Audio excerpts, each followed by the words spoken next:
Thank you. So we are starting the session. I'm Himani, and I'm a senior program lead at the Council on Energy, Environment and Water.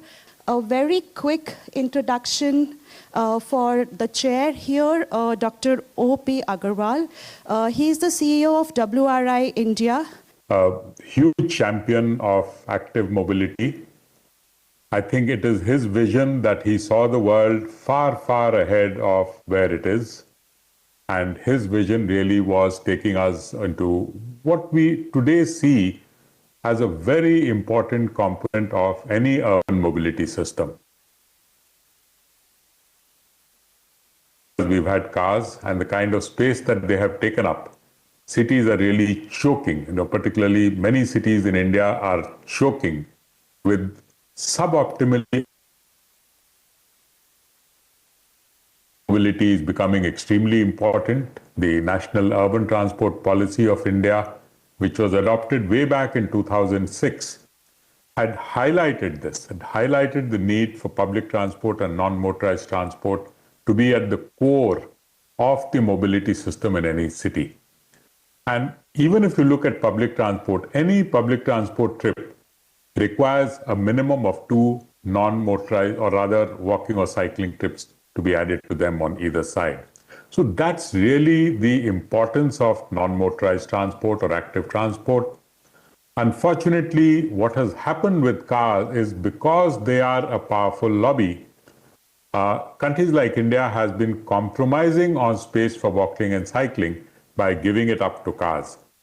But I have seen many cities which have outstanding public transport systems and outstanding mobility systems have actually been doing the reverse.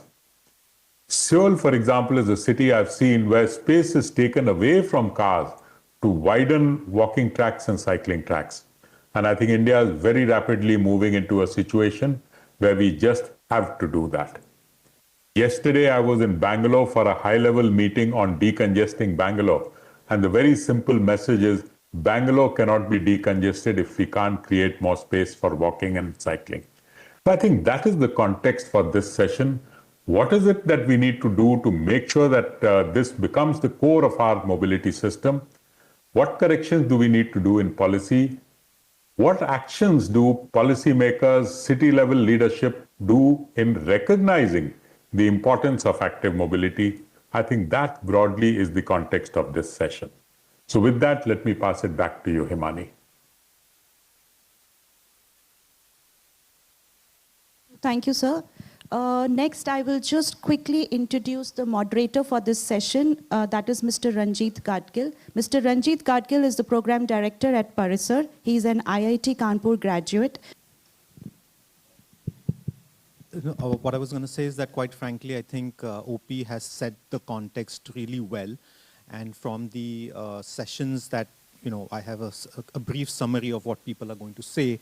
And it looks like we're going to cover both a mix of what are the benefits of walking and cycling, but also some insights into what sort of policies are required to make sure that this actually happens at the city level. Because I think it's a combination of both understanding the benefits, but also being able to communicate them to decision makers and being able to identify the levers that will actually lead to change, which is of specific interest, I think, in the global south, in countries like India, and I'm sure we'll also hear about this from Africa and perhaps some other examples also. So I think with that, we can start the sessions. Yeah. We have the first panelist, Mrs. Francesca Racioppi. She's at the head office of the WHO Center for Environment and Health. Thank you. Good morning, everybody. And what can I say? I have rarely started an intervention at the conference with such a feeling of emotions, of deep personal emotions. I started my career at the WHO 25 years ago, and I was so privileged that at the onset, I was fortunate enough to meet Professor Mohan, and he has been a beacon, and he has set really my own career, my own ideas, my own way of thinking and framing the issues in a way that would have never been the way it is without him. So First of all, let me pay my tribute to this giant of public health and also a great human being, a master with a capital M. So, and the other thing is I'm thrilled to be on this panel with the colleagues with whom we have been working together for so many years, trying to pursue this common objective of making active mobility mainstream around the globe. So you have been participating in a number of sessions looking into safety. Just the session on air pollution has just finished. What I'll try to do in the next 5-7 minutes will be to share some thoughts from the perspective of the World Health Organization of where we see this field being at the moment and in which direction we still hope to see this moving. We will hear more and more in the rest of this presentation and in the rest of this session that there are many reasons to promote walking and cycling. I come from a public health perspective, and of course we are advocating active mobility because of its huge health benefits, because it saves lives, because without that we will never be able to tackle the global epidemic of non-communicable diseases. And I'm sure that my colleagues who are still on this panel will elaborate more on that. But we also want to promote it because it is good for the environment. And what is incredibly important is the amount of new quantitative evidence that we are getting from research, from recent research, on the contribution that the active mobility can make to the reduction of greenhouse gases. It is, and this is not by mistake, that the IPCC, the International Panel on Climate Change, in its latest report, has squarely hammered down active mobility as one of the key strategies that we need to promote at city level to achieve a shift in carbon emissions. And then there is the third element, which is active mobility is a necessity to keep our cities going. Because and it is a must to keep public transport viable, and it is a must to make our cities thriving and being attractive places to live. About the health benefits of walking and cycling, I have no time, there is no time to elaborate on all of them. Just look at this kind of comprehensive summary. We call active mobility the super drug. There is nothing that delivers a 10% reduction on total mortality by simply walking or cycling 20-30 minutes a day, meeting the WHO recommendations on physical activity. Nothing is more effective than this. Nothing serves more multi-purposes. Nothing is better for those who are starting from nothing. The more you walk, the more they cycle, the better it is, in general. So we are at the moment at a point in time which is unprecedented in the history. So this is really a golden age for active mobility globally, and I come from Europe, in many of our countries. We are trying to operate this shift. We are trying to invert the pyramid. We want really to see this happening. And we have so many entry points from our professions. I've just spoken about the huge public health benefits.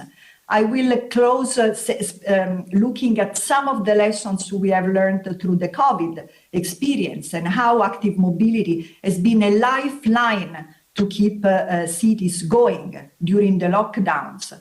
We know more now about climate change mitigation. Many countries at the moment are grappling with a new unprecedented energy crisis that we have not seen since the 70s. And we have a greater movement that is moving towards greater equality and fighting the big socioeconomic divide. And we have technology. Think of e-biking. They are opening up new opportunities to people and in cities. So there is a lot that we can do about this. And if you ask me, but what is holding us back? Let me tell you what I see as my 5 key priorities. The first, safety. We are missing safety. We have more than 1 million of people, 1.3 million dying every year on the roads globally. What is my second priority? It is safety. It is a safety because of all these deaths, more than half of them are about vulnerable road users. You want to know what is my third priority? It is safety. It is safety because road traffic injuries are the leading cause of death for young people between 5 and 29 years. And you want to know my fourth priority? It is safety. Because if we are not addressing safety, we will not addressing the bedrock, what is holding people back from engaging into that. And if you want to ask, and if you ask me, what is my fifth priority, I will say again, it is safety, because this consumes 3% of the GDP in the countries. And the beautiful thing is that a lot can be done about it, and we can learn from different countries and different experiences. The more you cycle, the more people are on the street, the safer these systems can be. So countries have been successful into decoupling the amount of cycling and walking that the people get from road traffic injuries and deaths. And we know that there is a lot that we can do about it. But we must also be aware of air pollution, particularly in places that are very polluted. This is the only situation where the balance between the health benefits and the disbenefits of cycling may be tipped off. But for the vast majorities of urban areas, it really takes, the health benefits of cycling and walking on average tend to overcome the disbenefits that result from exposure to air pollution. Doesn't mean you can forget about air pollution. To the contrary, if we really want to take the full benefit of cycling and walking, we must address that. And cycling and walking is an integral part of the response to that. So what are we still missing? From a political point of view, we have realized that walking and cycling are not yet equal modes of transport. I come from a region of the World Health Organization, 53 member states, where in nearly half of them, it is not clear that a Ministry of Transport or any other ministry has a responsibility for cycling and walking, simply because cycling and walking are not considered modes of transport. Think of this. Nobody has an idea of how much people are cycling and walking. Cyclists and pedestrians are transparent. They are invisible to the system. So the first thing is, let's make sure that in every country there is a clear accountability and a clear political and policy framework for cycling and walking. Related to that is the issue. Cyclists and pedestrians are invisible. They are marginalized. And this is an issue of recognition of them as users of public space. And it is an issue of understanding that each and every one of us, even the drivers, spend some part of their life being pedestrians, if not cyclists. So there is this necessity of recognizing the rights and the existence of cyclists and pedestrians. Third, we are not yet able to quantify cycling and walking. And it is so difficult without strong and good data to know in which direction we are going and to demonstrate that we are making a difference. And fifth, and this is one of the lessons that we have also been seeing with the COVID, we need rethinking urban spaces. I am Italian. I come from the country of Renaissance. I'm thinking of, we need a new Renaissance here, bringing once again the human being at the center of cities. And this is why the concept of cities of proximity, where people can meet their daily needs within a distance that can be cycled and walked, comes so much to prominence. And here a little reflections on the COVID shock. The COVID shock for the transport area has been a great lesson. It has shown to us that some big change may happen within a very short period of time. Millions of people for the first time have been cycling and walking in cities under safer conditions during the lockdowns. And cycling and walking has been what has kept the cities and people going, because they couldn't ride public transportation because, for public health reasons, to keep distances. Cycling and walking has kept also public transport viable because we were able to shift some of the passengers on cycling and walking. So the COVID shock, as much as it has been a tragedy, has also shown that change is possible. Change is possible within a short period of time. Now the key question is, can it be sustained in the long term, and what can we learn from that? So our community can support this change, and we can support policy shifts. We can support the research and bring the research into the practice. We can provide the tools to help the quantification and to help bringing and mainstreaming cycling and walking in policy. We can advocate the change and learn from each other.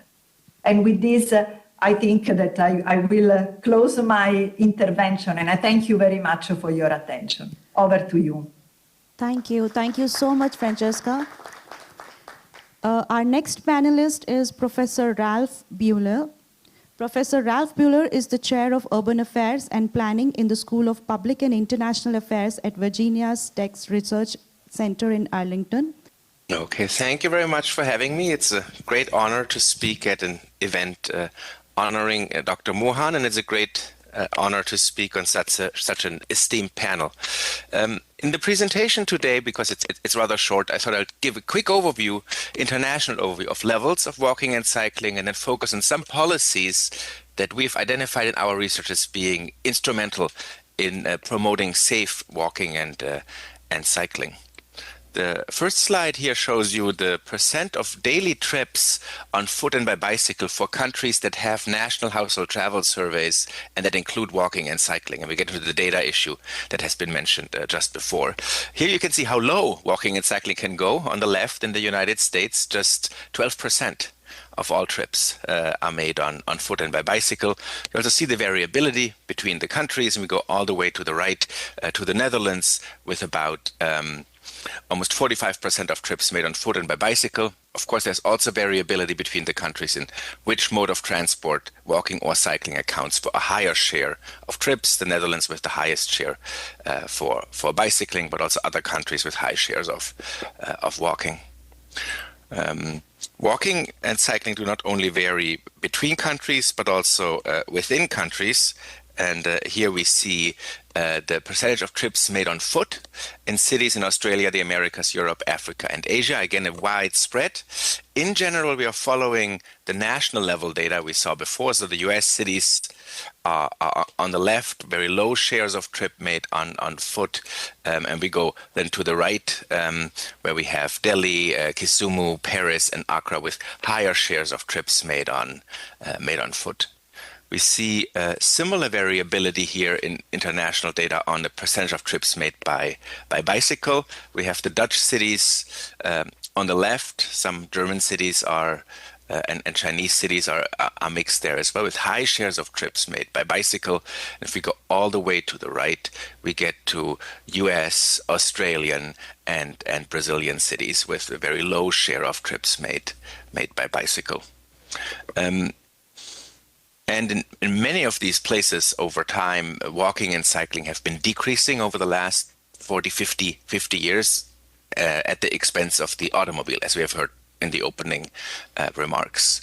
We were interested in studying, and these are European cities, some cities that have been able to turn this around and have been able to increase they're walking and cycling, and this shows the percentage of trips made by foot and by bicycle in 10 European cities, and all of them have been able, over a 20-30-year time period, to increase the share of those trips. Again, there's variability at the level of where the cities are and in what mode they proposed. In general, looking at these cities, but also others, these are sort of what we consider, and we can discuss that, the best practices to promote walking and cycling while increasing the safety. And I'm clearly echoing the safety here that Francesca mentioned as her 5 priorities. Safety is very, very important. The first best practice is to create areas and space for pedestrians and cyclists in car-free streets, car-free areas, but also with traffic calming, where car travel speeds are reduced so cyclists and pedestrians can share the space. The second element are connected bicycle and pedestrian networks that increase the safety and the convenience of walking and cycling. Many people will only walk or ride a bike if safety is high and if it feels safe. And of course, with the traffic fatalities, it has to be safe to reduce those. Integrating walking and cycling with public transport for longer trip distances. We already heard that most public transport trips start on foot or by bicycle, but it also enables individuals to make longer trips that are not possible to make on foot and by bicycle. For that, we also need compact, mixed-use development to keep trip distances in a distance that walking and cycling are feasible to reach daily needs for individuals. Very important, we have to rethink and study our roadway design and engineering guidelines. They have been developed in most countries with the idea to move more cars faster, and they're not considering walking and cycling. And we have to revisit them and make walking and cycling a key part of those. We have to reduce car parking and increase the cost to make driving less attractive. So push people out of their cars, and by making other modes more attractive, pulling them into the other modes. We need laws that protect pedestrians and cyclists, and we have to enforce those laws to protect pedestrians and cyclists. And in general, we have to increase not just the parking, but also other taxes on motor vehicle use and ownership. We found that these policies work best together. So on the one hand, we have policies that promote active travel and public transport, and at the same time we have policies that make car use less attractive. That is also better for political feasibility because it gives people alternatives while car users are squeezed, and if they are implemented together, they are can be mutually reinforcing. The good news is that we are growing more and more local examples globally that have exactly done that. They have increased walking and cycling and reduced car use, and we can learn from them and extract best policies and then try to see how we can adapt them in other places. And with this, I'm stopping my short remarks and I'm turning it back to you. Thank you. Our next panelist is Professor Shrikant Bangdiwala. Dr. Shrikant Bangdiwala is a full professor in the Department of Health, Research Methods, Evidence and Impact, and also Statistics Director at the Population Health Research Institute. Able to participate in this symposium in honor of a very close friend, Dinesh. And we've already heard this. I'm going to go rather quick because I want to get to some of the major points. We all know what active transport is all about. And, you know, and as already has been mentioned by Francesca, when we emerged out of this global pandemic, people are seeking new ways of, you know, being distant from others. And there's also been regularly, even before the pandemic, a uptake of modes such as cycling, scootering, and walking to increase people's mobility and offer other alternatives. But this is something that we think of it recent, but Dinesh did not think of this recently. Dinesh had been the champion of the livable city, and I found some old quotes from a paper way back that people that move around in cities in low and middle income countries like India, they live close to their places of work. Majority of the trips are less than 5 to 6 kilometers in length, even in large cities. And so this proposes an ideal situation to work towards a sustainable future by embracing policies that do not force people to travel long distances. So we already have heard, and from others, so I'll just go quick through this, We know that there's very good potentials of active transport. It's safer. It's the reduced carbon emissions. We just heard in the previous session about pollution and all the effects that we have from it. It's sustainable, it's affordable, and if urban areas can prioritize people over cars, they are more livable. But look at the photos that I have. I don't know if you can read the names. These are from Norway and from the Netherlands. So the evidence also is not just from pollution and so making the cities more livable. We've also heard, and Francesca also mentioned, the health benefits of active transport. One of the key issues that we've been discussing in the symposium is developing the evidence that things work. And there's natural experiments are one of the fantastic little designs that just falls upon our laps. And during the crisis or special period, as they called it in Cuba, of the economic crisis after the collapse of the Soviet bloc, they did not have petroleum, they did not have food also, unfortunately, but the mode of transport shifted from vehicles to bicycles. And they imported over 1 million bicycles from China. Cubans had to walk or bicycle. And what happened? Death from cardiovascular disease fell by 1/3. Adult onset type 2 diabetes fell by half. Strokes declined more modestly, but overall mortality rates went down. So we know that this has evidence that these things work. Okay. Now, there's always risks. So there you have benefits of active transport. We have risks. What are those risks? Well, we've heard also that you are exposed in mixed traffic to motor vehicles. And so you are vulnerable, as our bodies are vulnerable, to be in, if we're sharing the road space, because these are dominated by motor vehicles. So, as a statistician, I have to bring in the role of statistical methods into my talk. So what is it, the role? Why did you have a statistician come here and talk about this? Well, we help investigators and researchers come up with the evidence for what? To convince people that don't like to be convinced. And of what do we, in this session on active transport, is that we want to convince the governments that active transport is a valid and effective intervention worth investing in. Money. And money is one of the things that we keep talking about in this symposium. So we want to improve safety. Yeah, well, that's fine. People say, yeah, we always have to do that. We want to improve health. Oh, yeah, that's really a nice thing to do. And to improve livability. But if we can convince governments that we can reduce costs, this is where we may have a possibility of doing something about this. So why do we have statistical science? And why don't we use what was called in the first session of this symposium, common sense science? Well, common sense says all of these things would work if we have active transport. But we can't just rely on common sense because actually the observed effects are actually very, very small. And there's a lot of heterogeneity, a lot of variability in the system.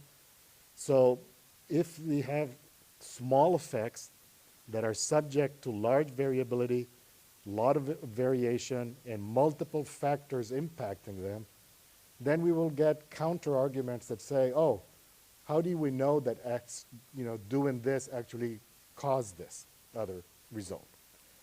And so we have uncertainty in the whole system. So that's where statistics comes in, because statistical science is a way of addressing our research questions in the face of uncertainty. Statistics usually are criticized as one of those ways to lie and cheat, etc. But if you look at it from the standpoint of a science that allows us to understand in quantitative information a way of thinking about the uncertainty in what we're observing, we have the processes of statistics are to quantify that uncertainty, understand it, reduce it, control it, and therefore then be able to, once we control it, understand the quantitative evidence in what we've observed. Okay. And those are the 4 processes that we use for it. So what is our question? We said, oh, we want to show that the investment in separation, for example, of cyclists and pedestrians is cost effective, or that active transport meaningfully reduces healthcare costs, or that it meaningfully reduces pollution. This is what will make governments maybe take action. But those effects, which are not really known, we hypothesize they're there, but those are long-term. Decision makers want short-term proof. And this is where we sort of fall short, because we can't give that short-term proof. So what can we do? Well, we try to answer questions that we can answer. So one of the things that I was interested in using some data that we had collectively from a longitudinal cohort study was to look at, are there factors that determine injury? So now we're talking about safety as the outcome. In the in the road, is it different for a pedestrian as a passenger? So we have active transport would be a pedestrian, and a car passenger would be passive transport, for example, if we think of it that way. So the challenges we face is that we have this mixed traffic in cities, and most current data that has been used in this area comes from high-income countries. So we wanted to look at low and middle-income countries, and improvements in walkability in low-income countries is a large investment. So I took advantage of the fact that I participate in a large prospective urban and rural epidemiology study that's been going on for about 20 years, or 22 years. Over 225,000 participants from urban and rural communities in 27 high, middle, and low-income countries. So it's a global study with lots of data over time that has been collected on it. It's called the PURE study. And so I started looking at some of the data in this study, and one of the things that we all know is I sort of plotted here the road transport accident injury rates by country income level. And as we all know, lower income countries have higher injury rates than higher income countries. You can sort of see that going from left to right. But Dinesh, not being a statistician, he said, wait a second, you should look at within a particular income level of a country, of countries, why is there so much variability? Why do some countries that are rich have low injury rates and some have high injury rates? Why do countries that are not so rich also have such large variability within them? Okay? So that's where the real interest is, in studying the variability. And this is what actually statisticians do. We study variability. The other thing he pointed out is, why don't you do this by motorization? Not look at just the amount of income of the country, but the amount of motorization, and we had different ways of characterizing it. We looked at motor vehicle density by road quality ones, and we see, of course, countries that are to the right have a lot of motorization, ones that are to the left have less motorization. But again, there's a U relationship, and as you see there by the cloud, but there are similarities in injury rates despite large differences in motorization of countries. Again, this was an inspiration from Dinesh that why do varying levels of motorization happen to have similar injury rates? Okay. So what else did we do? We then decided to study this, taking into account motorization and the income of the countries, and look at then what factors are associated with injuries from road transport as a car occupant or as a pedestrian. I'm not going to go into the details, but some of the preliminary results that we have, some things that are well known. Well, injuries are a rare event. At baseline, we collected all this information. We find out that as a pedestrian, the lower your income of the country, slightly higher is the injury rate in pedestrians. As car occupants, there isn't a trend. It's slightly more than as pedestrians in this study.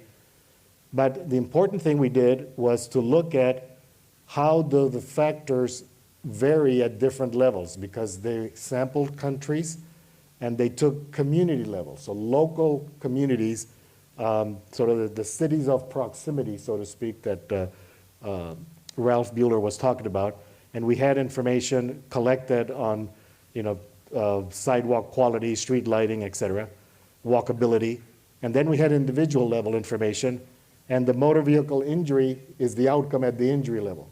So I use what's called multi-level models to study what are the factors that at three levels, at the country level or at the community level or at the individual level, that may impact whether you get, if you're injured, you are injured as a pedestrian or injured as a car occupant, what factors determine that. So I've given you the actual output from the computer, but the point that is in the blue here indicates that to be injured as a pedestrian, we can almost half your risk or the odds of being injured as a pedestrian if we have sidewalks, and even not so great quality sidewalks are better than no sidewalks. But if you have a good quality sidewalks, it's almost half. The other one is about 40% less, and this is about 45% less. And if you consider your mobility possibilities as safe, and this was more of a individual appreciation, you will not get injured. The risk factor, your risk for getting injured as a pedestrian is almost half as also, just diminished by 40%.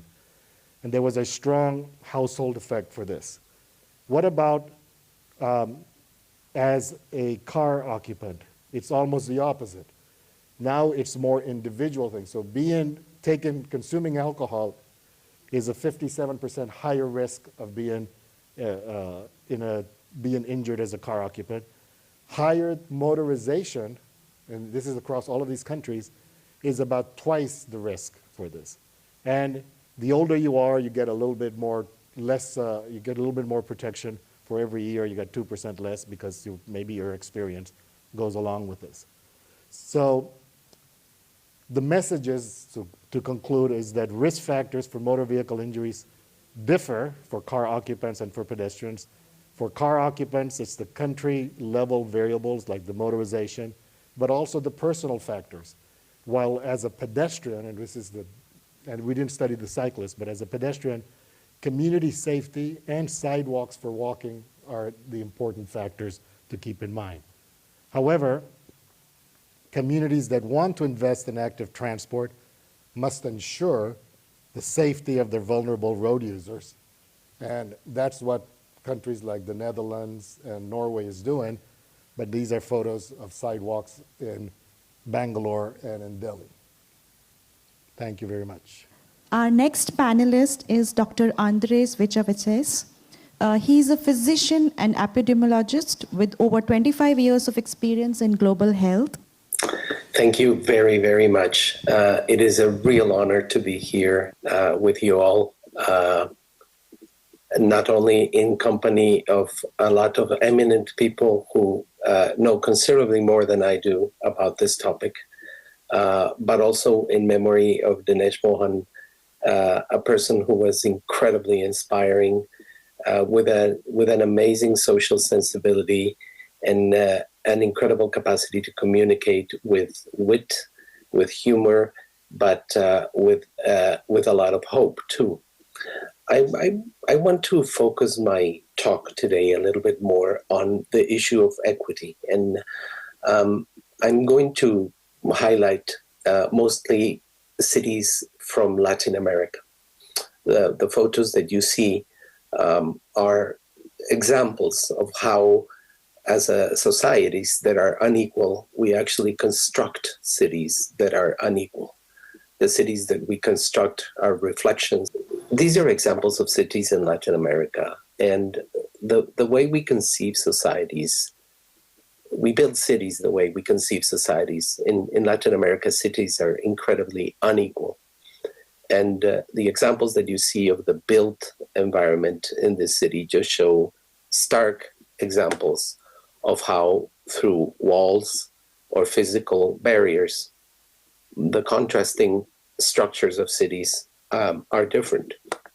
sometimes those structures are not physically made by man, but actual topographical areas, like you see in Rio de Janeiro, for example, where cities and where some people live are very isolated. Why I want to bring this is because in trying to expand some of what Professor Bangdiwala just mentioned about those differences and those risks and how some of those risks affect some people, I just want to mention some examples. It's old data, but it hasn't changed much. And what I just want to highlight here is if you look at the colors, the darker the colors, the higher the socioeconomic level. So the areas that you see in dark blue are areas of higher socioeconomic level. The lighter ones are areas of lower socioeconomic level. And what you see in this city, this is the city of Cali in Colombia, and it's a city of about 2.5 million people. You see that the larger dots are areas where the majority of pedestrian fatalities occur. When you actually look at the socioeconomic level of these areas, what you find is that most of the people are dying in middle, low to middle high income areas. Mostly people are actually dying in those areas. But when you ask, I think it is very important not only to understand the differences or where mortality is occurring among pedestrians, but who is actually dying. When you look at where those people who died came from, the majority of people that you see are actually coming from low income areas. So these are people who are being forced due to economic forces to actually use a transport that has incredible benefits, but in an environment that is not actually friendly to them. So thinking about the health benefits, the environmental benefits, the mobility benefits, all those issues that Francesca mentioned at the beginning, and the issues of safety are the biggest concern here. What we see is that the poorer people are the ones that are dying in some specific areas of the city. And in those specific areas where you find this, this is a summary of some time, but you can see the hot spots here of where most mortality and pedestrian mortality occurs are where you see these conflicts and these interactions between motor vehicles and pedestrians. In the areas where actually those poor people live, you see very little fatality because the infrastructure, the environments are like this. Very few cars exist there. And even in the flat areas where topography allows, you see that there is poor infrastructure from the perspective of sidewalks or road building, but there is no interaction or conflict with other modes of transportation.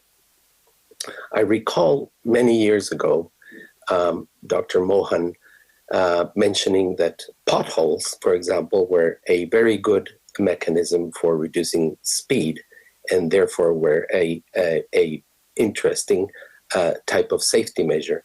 In streets with a lot of potholes, actually speed is reduced, and so there would be less mortality. And it just made me wonder how, from the perspective of investment, areas or cities or environments that have this type of buildings could be improved in many ways from a social perspective, but already have an infrastructure that is mostly designed for pedestrians, and how that infrastructure could actually be expanded to other areas that don't have that type of infrastructure. So from that perspective, I think addressing a lot of the equity issues is important. Some cities have actually used those environments to improve access. They've constructed escalators, access points for populations to enter or access their work easily. But when doing these interventions, there are several components, and I want to address, just before I finish, just want to address the concept of safety in a more comprehensive way. Safety is not only safety from a traffic safety perspective, but safety from the perspective of perceptions also of safety and security, but also of maintenance of many of the infrastructures. If we build infrastructures for pedestrians but do not maintain them, they will not get used. If we build infrastructures for pedestrians or for safety, but those places are places where robberies that are not safe from the perspective of personal security, then a lot of those investments that we do are not going to be functional or ideal in terms of getting the effect that we want. So I think we need to think about safety in a very, very wide perspective, not only from traffic safety. And obviously, when implementing solutions, there are solutions that are important and that are viable. In this country, in Bogota, Colombia, for example, an adequate separation and construction of bicycle roadways actually has led to quite an increase. It's not a perfect system, but has actually increased a lot. And contrasted to this investment that is much lower from the monetary perspective, but it's actually it's not as safe. It's actually not very safe. And so while you are potentially creating a dedicated places for bicyclists, if you don't think of them in an adequate way, those investments are not going to be that effective from the safety perspective. Just to finalize, I think it is really important to think where events are happening and the differences that those events have in a specific geographic area, but who are these events happening to? It is not always the same person. In Latin America, for example, one of the trends that we are seeing is that there is a big shift from pedestrians to motorcycle riders. And so motorcycle injuries have skyrocketed in many countries, but that doesn't occur at all ages. A lot of the population who are still walking are older pedestrians. And so how do we construct and how do we think about safety when we have this active changes in modal use in the population? And the other thing is, how are events occurring? So really important questions that we can answer via research, but that will actually inform policy and action. Are political interventions, are interventions and actions actually addressing adequately the places where this is happening? Are they addressing who is being most affected? And are those solutions actually having a positive effect on the behavior of people? And in addition to that, are those interventions just addressing the root causes or just temporary responses? And with that, I like to finish my presentation just highlighting the fact that I think these equity issues are incredibly important. Injuries and the risks for pedestrians are never equally distributed. Thank you very much. Thank you, Dr. Andres. Our next panelist is Winnie Mitullah. She's a research professor at the University of Nairobi. Okay. Yeah, let me first really thank the organizers, in particular GITAM, for this meeting in memory of Dinesh. I want to first begin by saying that I actually first knew about Dinesh through Meleki of Kaisi of World Health Organization. I think I've seen him sitting in the meeting as well there. And when I first heard about him, I had read him, but I hadn't seen him. But I must note that the first time I met him, I was quite impressed by, his engagement with the topic, which was of passion, which is transport. And indeed, I do acknowledge the contributions he's made, and his critical mind is something I'll never forget for sure. And I believe that we can continue engaging the way everybody else is appreciating the knowledge that he left us with. I'll just run you through this PowerPoint a bit, but just talking to it because quite a number of my colleagues have also engaged with the topic. And this topic seems to be quite cross-cutting globally. But I want to look a bit into Africa, sharing just a few points. And why Africa? A lot of literature, if you read, tends to indicate that of the laggers, Africa is lagging behind in terms of embracing walking and cycling. So that's why we become important. But I titled this presentation Consolidating Gains in Active Transport Planning and Practice, because a lot of progress has been made. Any of us who was working in this area 10 years ago will have a very different thesis today. And indeed, the flip side of it is that there are still issues even with that. If you look at the statistics that you can see on the screen, looking at the extent of walking and cycling, there is still an issue. And of course, data has been talked about quite by the other presenters who have presented, that sometimes we don't have the right data, but we share data still. And I like the previous panel, where I think there was a point made that let's use the data that we have instead of over-moaning about the lack of data. So this is when we see data from Africa or from Asia or from Latin America or anywhere, we know that they have shortcomings, but they provide at least indications. So as you can see in the PowerPoints, if you look at even just the level of, who accesses what, it's not a good show. Like 95% of roads not having acceptable levels of walking. And again, 93, not acceptable levels of cycling. So there are issues around what is available, although there are gains which have been made. And of course, these gains are very much tied to what we find ourselves in, and this conference has really discussed it well. We've dealt with pollution and climate change and all that. And also, of course, recently COVID and the health issues have also been discussed quite well. So what is driving, it's gaining attraction. And these are the issues that are resulting in this gaining of attraction, in that it's just no longer the walking and cycling that was ignored by everybody around, but it is walking and cycling that also contributes to other issues that seems to have been given a higher apex. And of course, at the end of the day, you don't correct issue of walking and cycling, you don't get there. I think there was a point made just by one of my colleagues, I think Raf mentioned something like pushing people, off cars. And I always argue that in Africa, this is what has been attempted in some cities, but you can't do that without also doing other things. You have to at least ensure that the public transport is available, or you have planned in an integrated way that people then can move. But sometimes policies have been that people embrace this kind of principles, trying to push people out of cars, but they've not, structured other options for people. So, of course, this points that people all walk. I think the walking is what brings us all together in terms of modes of transport. It doesn't matter what mode you own or use, but at the end of the day, somehow you will have to walk.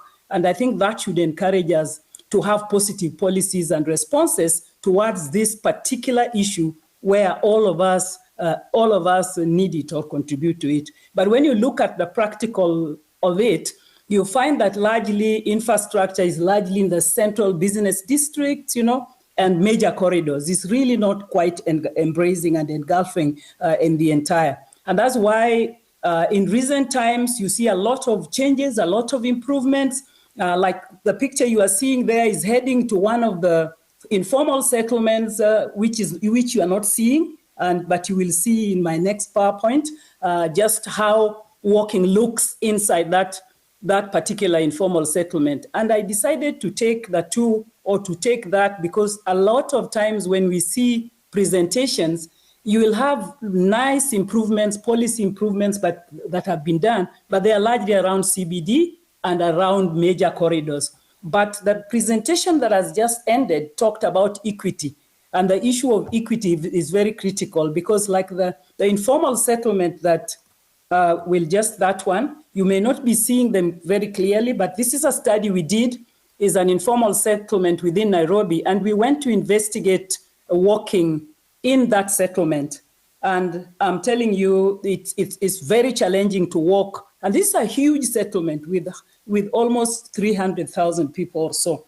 And there were just no places to walk. And where the walking facilities exist, they are either in a very terrible situation, like you can see. If it's a bridge, you can see the one on the second slot. It looks like a child could simply slip off it. And that's what they have to cope with. And when it rains in this particular settlement, what you are seeing is just another story you cannot almost not access. So the point is, as we talk about walking and cycling, we also have to look at the issue of equity, which has been talked about very well. And in terms of planning and in cities, we have to look at the settlements, which we need to have walking and cycling, tracks within residential areas. And this sometimes is not quite coming. The other point I just want to talk to the theme is the issue of international standards.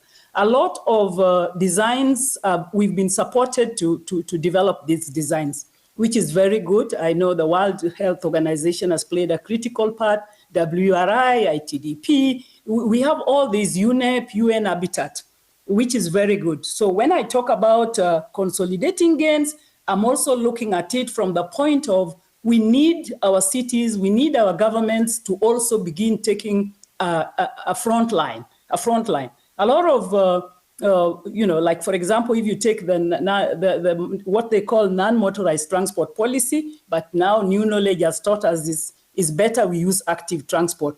But the policies are actually non-motorized transport policy. They are supported by partners, which is not a bad thing. But many times we know the experience is that you can be supported and then you don't carry along that particular initiative that has been supported. So that's where, when you are talking about international standards, that needs to be looked into. And also the appropriateness and whether we can domesticate them or not.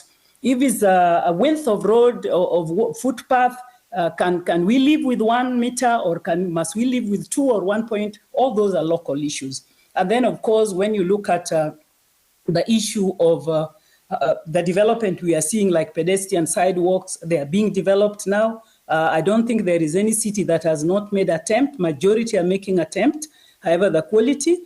And of course, when you look at the ones who have what it takes to design, about 11 countries, this is by 2019, had design standards for safety, and then of course 30 with partial design, and 11 with none. So that again tells you that those with none will be in a very pathetic situation.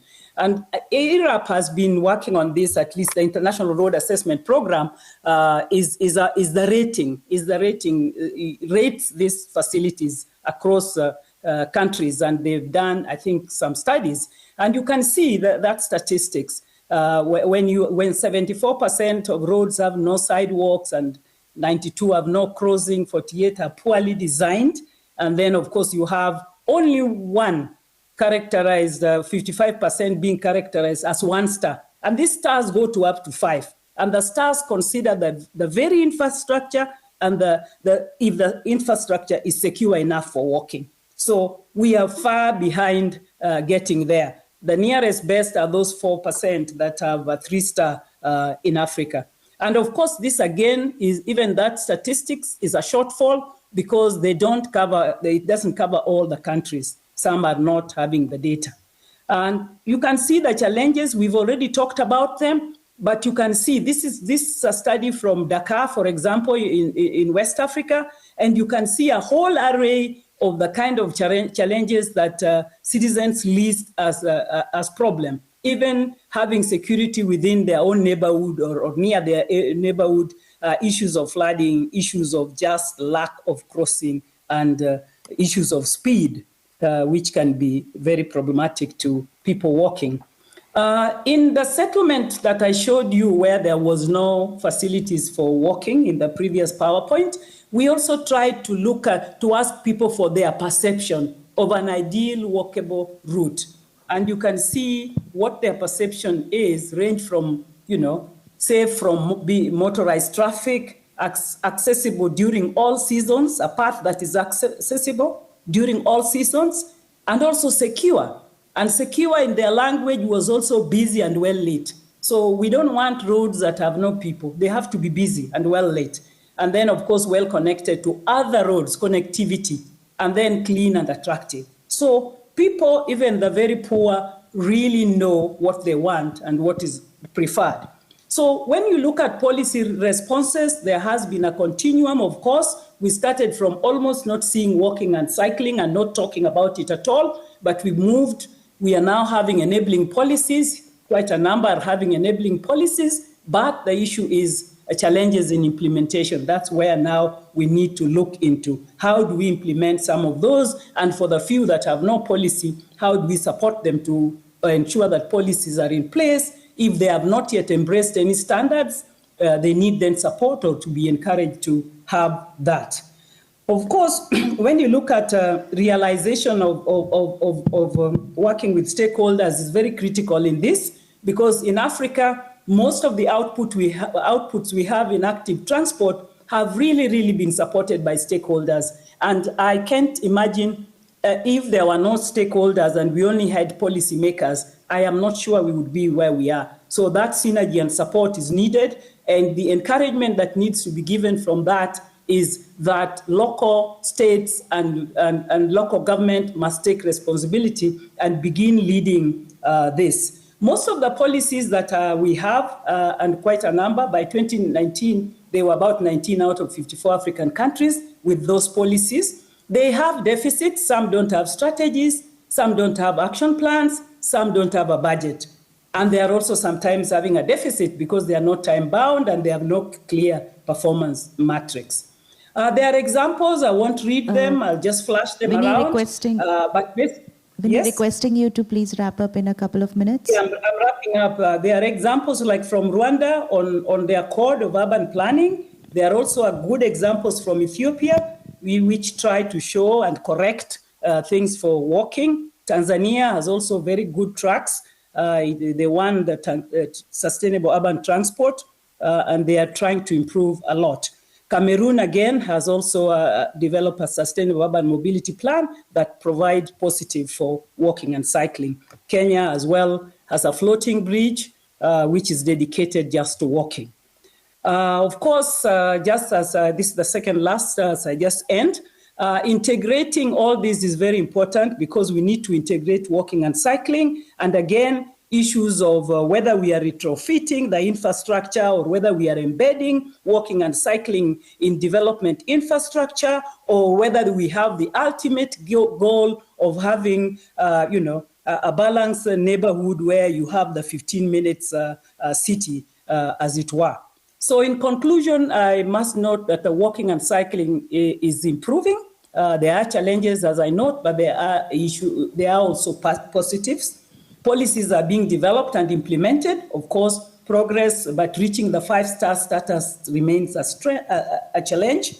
And also the issue of incomplete and unconnected walking and cycling paths is quite an issue. And then the focus on central business district with major corridors is also a problem. And then, of course, there is less attention on residential neighborhoods. And I think the issue of data has quite well been discussed. And we need to have data. We can't act without data. So as much as we know there is a gap, there is need to progressively have data, and not just data, but disaggregated data.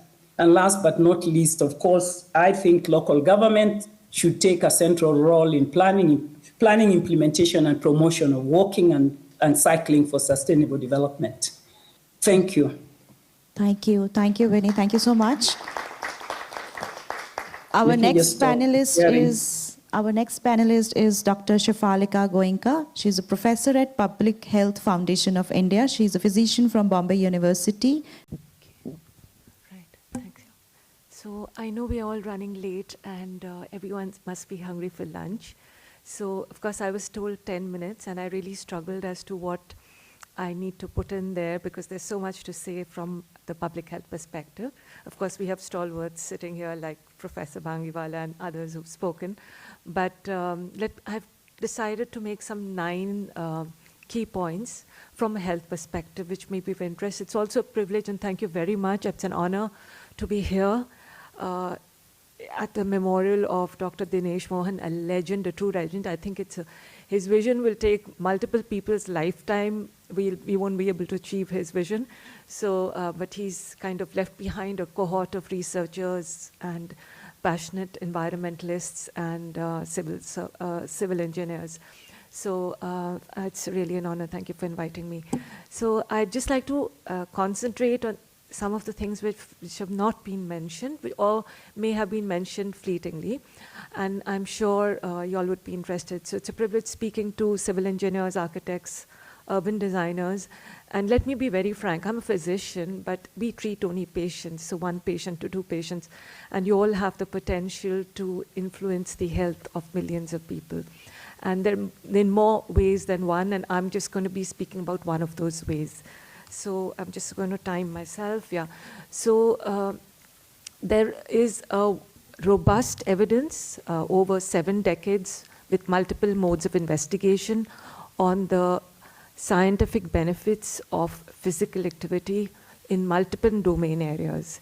And I'm going to just give a few of the stats which may be of interest to you. Is, for example, prevention of diabetes, primary, secondary, and tertiary prevention of diabetes. So people who walked, multiple cohort studies, meta-analysis have revealed that people who walk for more than 2.5 hours per week had a 30% lower risk of developing incident diabetes or developing diabetes from the, to start with. And so also prevention of hypertension or incident hypertension, they said 34%, as analysis have shown, of incident hypertension cases could be prevented if people move to higher physical activity and fitness levels. Similarly, a whole lot of data exists on decreasing body adiposity in children, in adults, in elderly people, in improving fitness levels, preventing falls, and also the cholesterol levels. So it makes all your cholesterol levels in the blood at the healthy profile. It increases HDL, which is the protective cholesterol, and decreases all the harmful cholesterol. So there's a whole lot of evidence which exists. For example, each 1 hour of daily walking can reduce obesity by 24% and also diabetes by 34%. Similarly, so there's a whole lot of analysis which exists, which has huge potential. Also prevention of coronary heart disease. So people who walked for more than 300 minutes per week had a 20% lower chance of developing heart attacks. And what's also shown at the physical muscle of the heart strength to prevent the injuries caused by heart attacks. So the survival rates are better in people even if you have a heart attack. And another aspect which physical activity is great is preventing osteoporosis. As we know, osteoporosis is a pediatric disease with geriatric consequences. It has 3 things which prevents osteoporosis, and 3 need to exist together. It's like a triangle: physical activity, calcium through your diet, and sun. Now, urban planners, designers, and architects can influence 2 of these, which is physical activity and the sun. So again, the immense potential. And very recent data. So most of the data which existed earlier was on self-reported physical activity. And we have now large data sets and analysis on objectively measured physical activity and mortality and outcomes. And what's emerged is that the effect size has actually doubled with objective measurements of physical activity. And with every minute counts. So every minute of aerobic activity or walking will prevent lower mortality and a whole host of other diseases. So there are 3 aspects which I would like to just touch upon quickly. One is this term which we have now coined, which you all have all been talking about, is physical activity insecurity, which exists. It's rampant throughout the low middle income countries. Now, out of the population of about 7.9 billion people globally, 6.4 live in low middle income and low income countries. And I estimate that about 80% experience physical activity insecurity at the daily level from various factors. Another factor which has not been spoken about, and in fact, I was in a meeting with Francesca in one of those guideline settings and other meetings, and I spoke on heat, and there was no evidence on heat. And heat is a reality in low middle income countries. Strangely, most of our low income countries are in the heat zones with very high heat levels.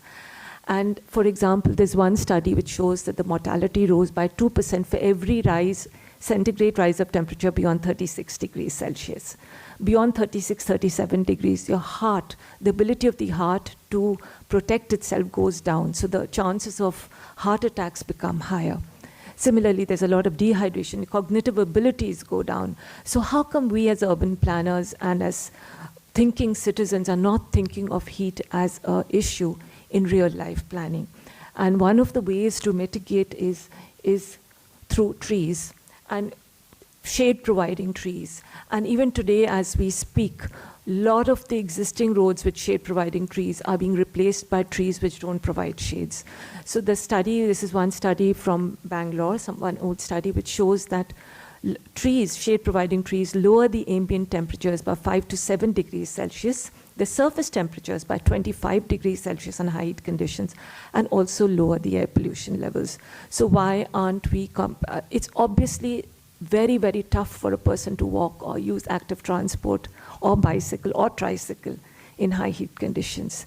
So that should be a no-brainer and a mandatory requirement on all urban planning and road transport. Another aspect which I want to bring out is public transport is known to enhance physical activity levels. So studies have shown that people who use public transport at an average walk more 8 to 33 minutes more per day as compared to those who don't use public transport. So when we talk of last mile connectivity, we should be talking of last mile walkability.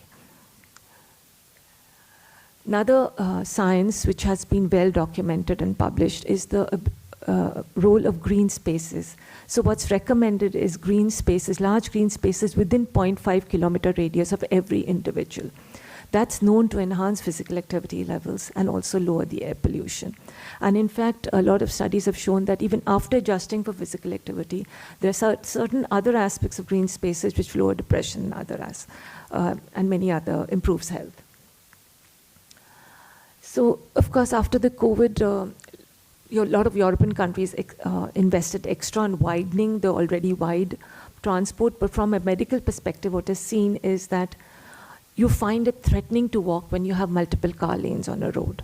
So reducing or restricting the number of car lanes is extremely critical. In fact, we did one study, one of our students, Ma'am Geetam Tibari ma'am is also a co-guide, where we asked about the usage of public transport and walking, and heat came out as a very important variable. And as soon as we showed photographs of trees, they said, of course we'll walk. We won't take the auto or the vehicle.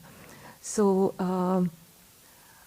I think that's my last slide. So to conclude, what I'd like to say that all these measures which we've spoken about till now, and all which actually are also the measures which will lower air pollution, mitigate climate change, as Francesco said, and as Andrea said, will improve equity, social justice, structural justice, and improve the health for all. After all, it's all about the health and quality of life which we all live for and work for. Thank you very much.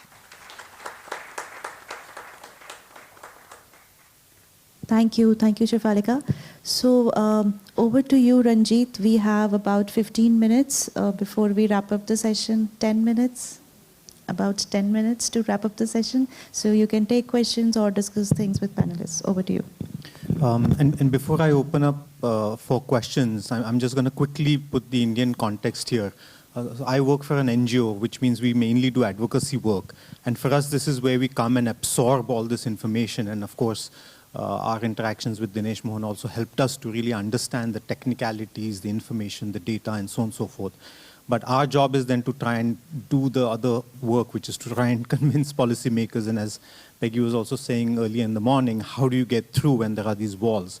And the reality of Indian cities is that, and I'm going to keep these remarks really short, but the reality of Indian cities is that we don't do transport planning. And there is no transport policy. The policy, unwritten policy, is build your way out of congestion. And I think NUTP in 2006 tried to change that. And I think we saw some movement. But sadly, in 2022, if I have to ask, I think the answer is finally just that. Every city just wants to build its way out of congestion. So unfortunately, all of this information and all of this data is sadly of really no concern to the city at all. It doesn't even enter into their discourse. It's not part of their plan. It's not part of their budget. As an example, cities in India do not look at road safety incidents, for instance. It's not their domain. They do not look at the public health benefits that you mentioned. It's, again, not their domain. So obesity and all of these things, they don't enter into the city's discourse on public health. And we don't have planning departments, we have road departments. And road departments basically build as many roads as they possibly can. And if they can't build them, they build flyovers. And if there's a greenfield area, then they'll just build as wide roads as possible. And so that's really where we are. And we have to find our way sort of through this. And so a lot of systemic changes are required. And I'm just going to point to 2 or 3 things which I think in the short term we could potentially work on. One is IRC guidelines, because even the worst sort of road engineer in a city has to look at the IRC guidelines. And I think a lot of work has been done on that, but I think we need to strengthen both the adoption of IRC guidelines and harmonize them. I think right now we have just too many individual booklets. So how can we put that into an urban street design guideline, keeping in mind the point that Winnie mentioned about the need for localization and customization and so on and so forth. So there is an issue with centralized guidelines, but even then I think IRC guidelines are better than nothing. And I picked up from Shrikant when he said that even moderately decent footpaths can help reduce injuries. So we're not looking at high quality stuff quite yet, but even basic footpaths, crossings, etc. can help to improve that. And so I think if we can do that, that'll be really great. And as an advocacy level, we need to continue to attack this build your way out of congestion policy. Don't know how to do that. There's lots of things that need to happen. But some of the experiments that have worked is that introducing urban design elements into the road department. Otherwise, road departments were purely engineering, concrete, tar. They don't think beyond that. And for pedestrians and cyclists, you really need to design that infrastructure. And for that, you need urban designers. And urban designers are not part of our municipal corporations at all. And I think there have been some attempts. And in Pune, for instance, where I work, not only did we get the city to adopt urban street design guidelines, but the city actually hired urban designers in-house. So we weren't providing them from outside. We asked the city that if you think you want to design better streets and better cycling facilities, you need to get urban designers into that. And I think institutes like IUD, Katie was here yesterday, need to play a role in sort of pushing road departments to become more design-oriented. So I think just with that, I'll end my comments. These are some of the challenges for us. There's also a disability guideline, which is statutory. So IRC and disability guidelines are statutory. All of this other stuff, non-statutory. So they don't look at it. That's just the way it is. But the problem with the disability guidelines is that they're separate from IRC. So I think at some level, we need to also harmonize the IRC guidelines and the disability guidelines, because they can't be 2 different statutory guidelines. So I think that creates a lot of confusion. So that's sort of in the short run. So that's sort of a quick assessment of the Indian scenario. And with that, I think we can now take questions from the audience or comments. Thank you. That's a fascinating set of lectures. I want to flag 2-3 things. One, the impact of COVID was mentioned. But I wanted to speak in the last session also, but there was no time. The whole COVID pandemic has been because of environmental degradation. When microbes from animal kingdom moves to the human kingdom, it happens only because of environmental degradation. So we can blame it on that, and there are more and more research studies coming in. There's zoonotic epidemics that are happening around the world is because of environmental degradation, and we still are not learning sufficiently. Number 2, post-COVID, with all the campaigns of isolation, they do not want to use public transport.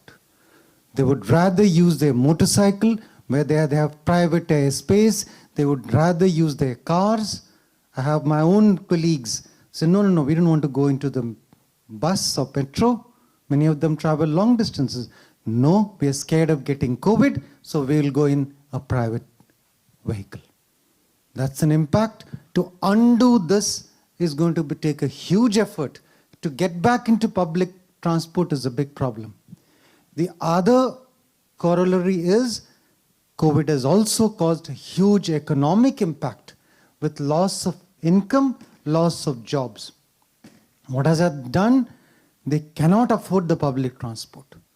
Therefore, unless you make public transport free, like Germany has done in some spaces, you cannot move from the motorized two-wheeler to the buses. I've said this before. I'm repeating it and reiterating it. It's important because motorcycle travel is cheaper than your public transport travel. And unless city planners see this, it is not going to change their shift from motorized two-wheelers to public transport.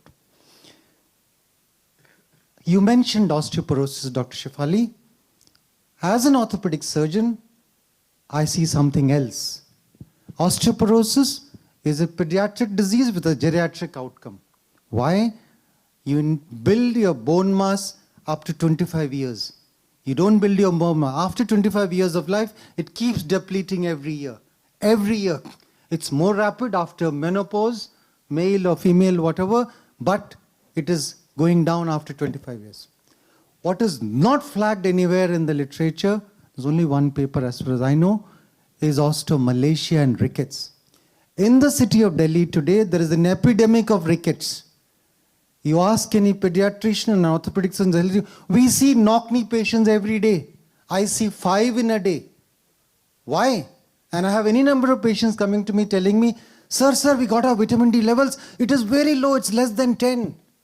It should be more than 30. Why is it less than 10? Studied in our own hospital by our brilliant clinician, Dr. Jacob Buelher. He looked at schools around, I'm taking a little time, but I think it's important to flag this issue. He did study around schools around Delhi, near my hospital's neighborhood, and found all kids, the DST project, all kids there had low vitamin D levels. We picked identical schools outside Delhi, beyond the Gurgaon area, and examined children, vitamin D levels were normal. What is the problem? We couldn't understand. Vitamin D, just half an hour exposure of our face is sufficient for our daily requirement, provided that particular frequency of light is available. That is around 400 nanometers. When we looked at the surface level of playgrounds in schools, so parents come to me, sir, we won't give medicines to them, calcium or vitamin D, we'll put them in the sun. I said, no, it won't work. Why? Because a study confirmed that 400 nanometer frequency is not reaching the playground level because of pollution. Suspended particles are preventing those particular frequencies to reach the ground level. No one talks about this. It's an important factor, not just osteoporosis. It is osteomalacia and rickets, an epidemic of vitamin D deficiency and ginu valgum and ginu varum. That's important. One more issue. Can we want to take a few more questions if possible. We'll come back to you if it's... I'll come back later then. Fine. Thank you. Yes. Sorry.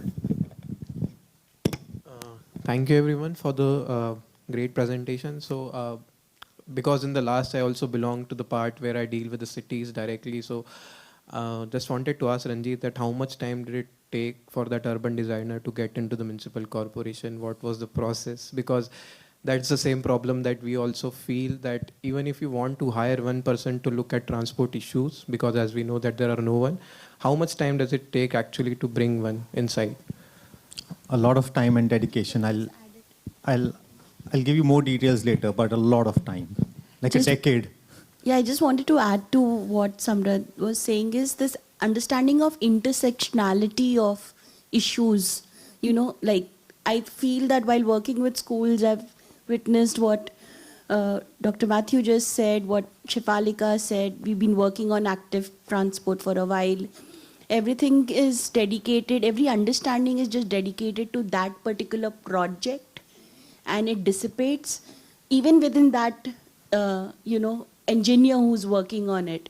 Because these intersectionality aspect, which I'll highlight in the governance section also, like it's not safety, it's also accessibility, it's also how you breathe, also your quality of life. Just leaving a thought with you.